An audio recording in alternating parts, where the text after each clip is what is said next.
శరానుపాతాల సూత్రము, law of variable proportion. శరానుపాతాల సూత్రము స్వల్పకాలానికి సంబంధించినది. స్వల్పకాలంలో ఉత్పత్తి కారకాలు రెండు రకాలు: స్థిర ఉత్పత్తి కారకాలు, శర ఉత్పత్తి కారకాలు. స్వల్పకాలంలో ఒక ఉత్పత్తి కారకాన్ని స్థిరంగా ఉంచి మిగతా ఉత్పత్తి కారకం పరిమాణంలో మార్పు చేసినప్పుడు ఉత్పత్తిలో వచ్చే అనుపాతపు మార్పునే శరానుపాతాల సూత్రము అని అంటారు. ఒక ఉత్పత్తి కారకాన్ని స్థిరంగా ఉంచి మిగతా ఉత్పత్తి కారకాలను మార్పు చేయడం వల్ల ఉత్పత్తి అనేది క్రమంగా క్షీణిస్తుంది. దీన్నే శరానుపాతాల సూత్రము అని అంటారు. స్వల్పకాలంలో ఉత్పత్తి కారకాలు రెండు రకాలు: స్థిర ఉత్పత్తి కారకాలు, చర ఉత్పత్తి కారకాలు. ఉదాహరణకు భూమి స్థిర ఉత్పత్తి కారకం, శ్రామికులు స్థిర ఉత్పత్తి కారకం.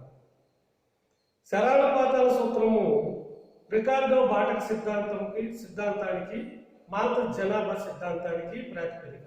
ఈ రెండు సిద్ధాంతాలు శరానుపాతాల సూత్రం మీద ఆధారపడి ఉన్నాయి. ఒక ఉత్పత్తి కారకాన్ని స్థిరంగా ఉంచి మిగతా ఉత్పత్తి కారకాలను మార్పు చేయడం వల్ల ఉత్పత్తిలో వచ్చే అనుపాత మార్పు క్రమంగా క్షీణిస్తుంది. కాబట్టి దీన్ని క్షీణ ప్రతిఫల సూత్రము అని కూడా అంటారు. శరానుపాతాల సూత్రం ఒక ఉత్పత్తి కారకాన్ని స్థిరంగా ఉంచి శర ఉత్పత్తి కారకము అంటే శ్రామికులను పరిమాణాన్ని పెంచినప్పుడు ఉత్పత్తిలో వచ్చే అనుపాతము మార్పును శరానుపాతాల సూత్రము తెలియజేస్తుంది. ఒక శర కారకానికి ఉత్పత్తికి మధ్య ఉన్న సంబంధాన్ని తెలియజేసే సూత్రాన్నే శరానుపాతాల సూత్రం అంటారు. శర ఉత్పత్తి కారకానికి ఉత్పత్తికి మధ్య ఉండే సంబంధాన్ని తెలియజేసే సూత్రాన్నే శరానుపాతాల సూత్రము అంటారు.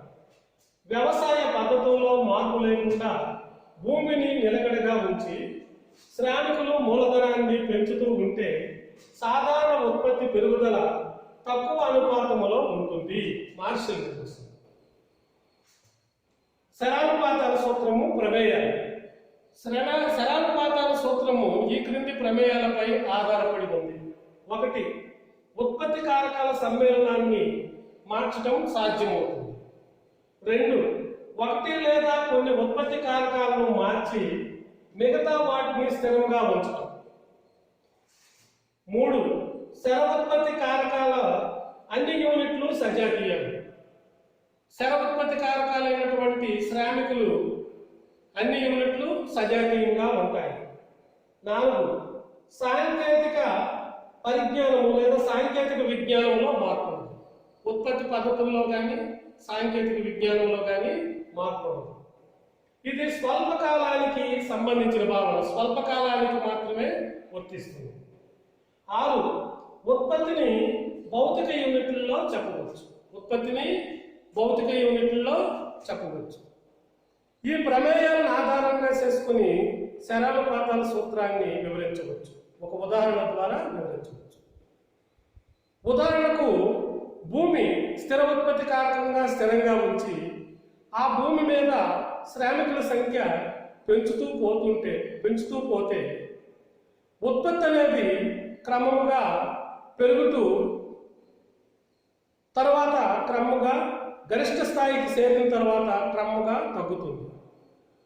అనగా ఉత్పత్తి పరిమాణం అనేది మొదటి దశలో క్రమంగా పెరుగుతుంది. ఇది రెండవ దశలో క్రమంగా తగ్గుతుంది. మూడవ దశలో రుణాత్మకము అవుతుంది. ఈ విషయాన్ని సంఖ్యాత్మక పట్టిక రూపంలో చూడవచ్చు. సంఖ్యాత్మక పట్టిక. ఈ సంఖ్యాత్మక పట్టికలో మొదటిది శ్రామికుల సంఖ్య, మొత్తం ఉత్పత్తి, ఉపాంత ఉత్పత్తి, సగటు ఉత్పత్తి దశలు. మొదటి శ్రామికులను 1 నుండి 3 వరకు పెంచినప్పుడు మొత్తం ఉత్పత్తి క్రమంగా పెరుగుతుంది. 5, 12, 18. ఉపాంత ఉత్పత్తి 5, 7, 6 ఇది కూడా క్రమంగా పెరిగింది. రెండవ శ్రామికుల దగ్గర గరిష్ట స్థాయికి చేరిన తర్వాత 6కు తగ్గింది. సగటు ఉత్పత్తి కూడా 5, 6 6 క్రమంగా పెరిగింది. ఈ దశలో మొత్తం ఉత్పత్తి, ఉపాంత ఉత్పత్తి, సగటు ఉత్పత్తి క్రమంగా పెరుగుతున్నాయి కాబట్టి ఈ దశను మొదటి దశ అంటారు. ఈ దశలో మొదటి దశ వృద్ధి ప్రతిఫలాల దశ అని కూడా అంటారు. రెండవ దశలో 4 నుండి 5వ శ్రామికుల్ని నియమించినప్పుడు మొత్తం ఉత్పత్తి 20,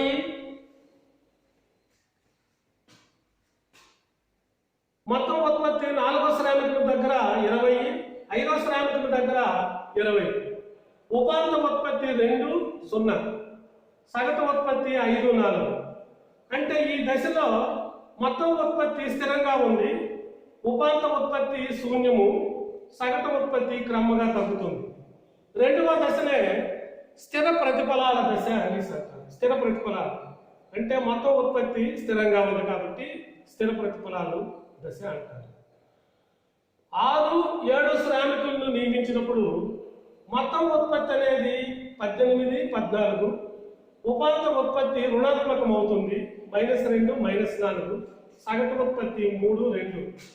మూడవ దశను రుణాత్మక ప్రతిఫలాల దశ అంటారు. మొదటి దశలో వృద్ధి ప్రతిఫలాలు, రెండవ దశలో స్థిర ప్రతిఫలాలు, మూడవ దశలో రుణాత్మక ప్రతిఫలాలు అనేవి వస్తాయి. దీన్ని సంఖ్యాత్మక పట్టిక రూపంలో వివరించడం జరిగింది. శరానుపాతాల సూత్రము రేఖాపటం. ఈ పట్టికను ఆధారంగా చేసుకుని శరానుపాతాల సూత్రాన్ని రేఖాపటం ద్వారా వివరించవచ్చు. ఈ రేఖాపటంలో OY అక్షం పైన ఉత్పత్తిని, OY అక్షం పైన ఉత్పత్తిని, OX అక్షం పైన శ్రామికులను గుర్తించడం జరిగింది. TP అనేది మొత్తం ఉత్పత్తి రేఖ. TP మొత్తం ఉత్పత్తి. అదేవిధంగా AP అనేది సగటు ఉత్పత్తి రేఖ. MP అనేది ఉపాంత ఉత్పత్తి రేఖ. మొత్తం స్థిర ఉత్పత్తి కారకం మీద మొత్తము శ్రామికులు చేసే ఉత్పత్తినే మొత్తం ఉత్పత్తి అంటారు. సగటు ఉత్పత్తి మొత్తం ఉత్పత్తిని శ్రామికుల సంఖ్యసే భాగిస్తే సగటు ఉత్పత్తి వస్తుంది.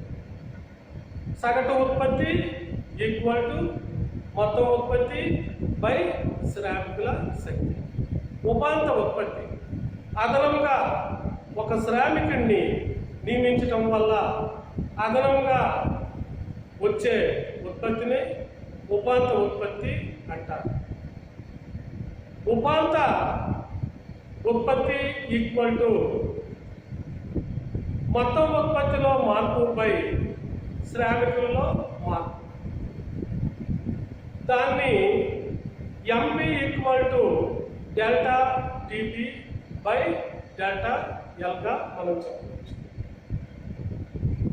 అయితే ఈ రేఖాపటంలో మొత్తం ఉత్పత్తి మొదటి దశలో పెరుగుతున్న రేటులో పెరుగుతుంది, క్రమంగా పెరగడమే కాకుండా పెరుగుతున్న రేటులో పెరుగుతుంది. రెండవ దశలో తగ్గుతున్న రేటులో పెరుగుతుంది, మూడవ దశలో క్రమంగా క్షీణిస్తుంది.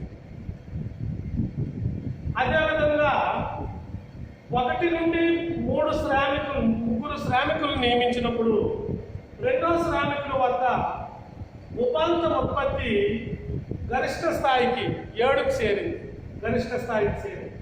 సగటు ఉత్పత్తి కంటే ఉపాంత ఉత్పత్తి ఎక్కువగా ఉంది. మూడో శ్రామికుల వద్ద సగటు ఉత్పత్తి ఉపాంత ఉత్పత్తి సమానం. మూడో శ్రామికుల తర్వాత శ్రామికులు నియమిస్తే సగటు ఉత్పత్తి కంటే ఉపాంత ఉత్పత్తి ఎక్కువ రేటులో తగ్గుతుంది.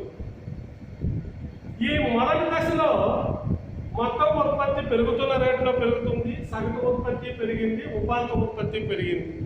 కాబట్టి దీన్ని వృద్ధి ప్రతిఫలాల దశ లేదా పెరుగుతున్న ప్రతిఫలాల దశ రెండవ దశలో మొత్తం ఉత్పత్తి తగ్గుతున్న రేట్లో పెరిగింది. సగటు ఉత్పత్తి, ఉపాంత ఉత్పత్తి క్రమంగా తగ్గుతున్నాయి.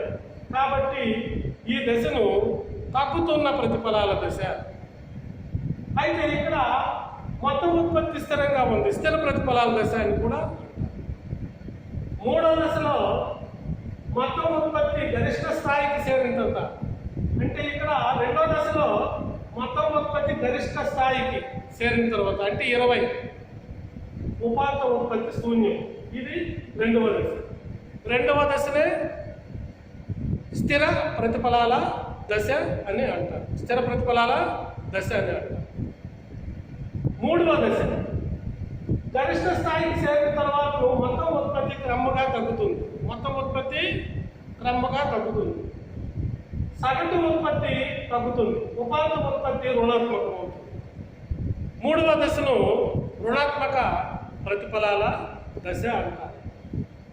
మొదటి దశలో వృద్ధి ప్రతిఫలాలు, రెండవ దశలో స్థిర ప్రతిఫలాలు, మూడవ దశలో రుణాత్మక ప్రతిఫలాల దశలుగా మనం విభజించవచ్చు. ఈ శరానుపాతాల సూత్రము ప్రాధాన్యత. శరానుపాతాల సూత్రము మానవ జనాభా సిద్ధాంతానికి ప్రాతిపదిక.